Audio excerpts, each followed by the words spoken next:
Hi అండి, welcome to my channel. నేను మీ ఊరగల్ అమ్మాయినండి.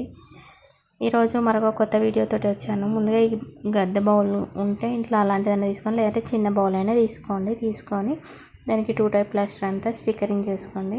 చిట్టి గాజులు ఉంటాయి కదా, ఇంకా అమ్మవారికి చిట్టి గాజులతోటి అలంకరణ చేస్తే బాగుంటుందని నేను ఇలా రెడీ చేశానండి. బౌల్ అనే దానికి 2 టైప్ ప్లాస్టర్ అతికేసి ఇంకా దీని చుట్టూరంగా ఒక్కొక్కటిగా ఈ చిట్టి గాజులు అనేవి అంటించుకున్నాను.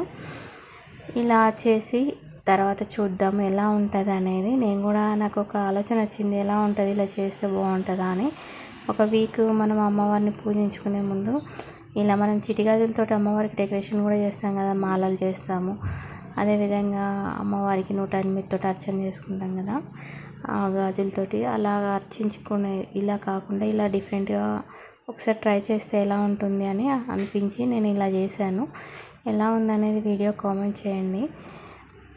ఇలా ఒక్కొక్కటిగా మనము సీరియల్గా అంటించుకోవాలండి. నేను 3 లైన్స్ పెట్టుకుందామని 2 లైన్స్ అయితే ప్లాస్టర్ చేసుకున్నాను.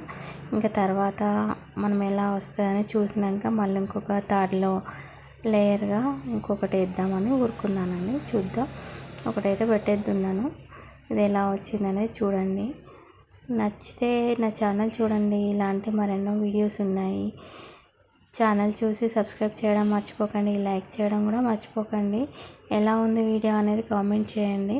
చూడండి, ఇలా ఒక్కొక్కటిగా పెట్టేసుకున్నాక ఇంకెంత బాగా అనిపిస్తుంది చూడండి. బౌల్ అనేది చాలా రెడ్ కలర్లో బ్యాంగిల్స్ చాలా బాగా అనిపిస్తుంది. ఇంకా నాకు ఓకే పర్లేదు అనిపించింది. ఇంకా సెకండ్ లేయర్గా కూడా మళ్ళీ ఒక రౌండ్ పెట్టేసి వచ్చుకున్నానండి. ఇలానే గాజులు అనేవి చూడండి ఒక్కొక్కటిగా. ఇవి రెండింటికి మధ్యలో ఒకటిగా మిడిల్ పెట్టేసేయండి, పై లేయర్ చూసుకుంటూ. ఎందుకంటే సేమ్ లెవెల్లో పడితే అతకడం కొంచెం కష్టంగా ఉంది, రాలిపోతున్నాయి. ఇంకా తర్వాత థర్డ్ లేయర్గా కూడా మళ్ళీ చేసేసాను. ఇలా మొత్తం బౌల్ అనేది ఫీల్ చేసుకున్నానండి గాజులతోటి. చూడండి ఎంత బాగా అనిపిస్తుందో. ఊరికే సింపుల్గా అమ్మవారిని విగ్రహాన్ని పెట్టే బదులు మనం ఇలా కొంచెం కాయిన్స్ తోటి కానీ ఇలా మన ఇంట్లో మంగళకర వస్తువులు ఉంటాయి కదా, వాటితోటి ఇలా డెకరేషన్ చేసుకుంటే చూడడానికి లుక్ బాగుంటుంది.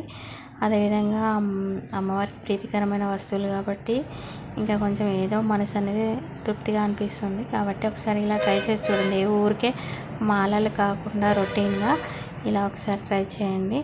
ఇంకా మీకు అన్నీ కూడా ఇప్పుడు మనము అమ్మవారికి అర్చించుకునే అన్ని గాజులు కూడా ఒకటే బౌల్కి రావాలనుకుంటే కొంచెం బౌల్ సైజ్ పెంచండి. ఇలా అంటించిన తర్వాత నాకు కొంచెం ఈ స్టిక్కర్ అనేది కనిపిస్తుంది కదా, బోసి అనిపించి ఇంకా నేను ఫైనల్గా ఇలా పూసలు ఉన్నాయండి నా దగ్గర, గోల్డ్ కలర్ పూసలు.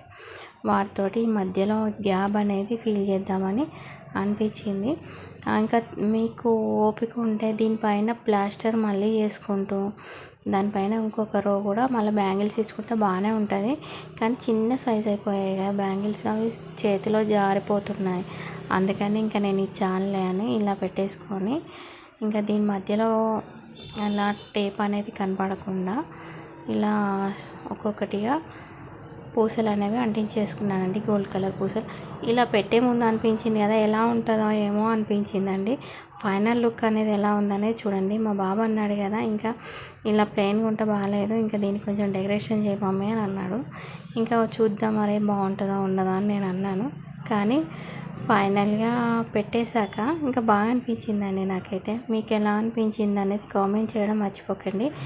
ఇలా పెట్టాక చూడండి ఎంత బాగుందో. ఒకటి రెడ్ కలరు బ్యాంగిల్, తర్వాత గోల్డ్ కలర్ పూస చాలా బాగా వచ్చింది. నేను తర్వాత ఇట్లా రైస్ అనేది పోసేసుకొని ఇంకా అమ్మవారి విగ్రహాన్ని పెట్టేసుకొని ఇంకా చుట్టూ కూడా రైస్లో కూడా మన దగ్గర మిగిలిపోయిన బ్యాంగిల్స్ ఇంకున్నాయి.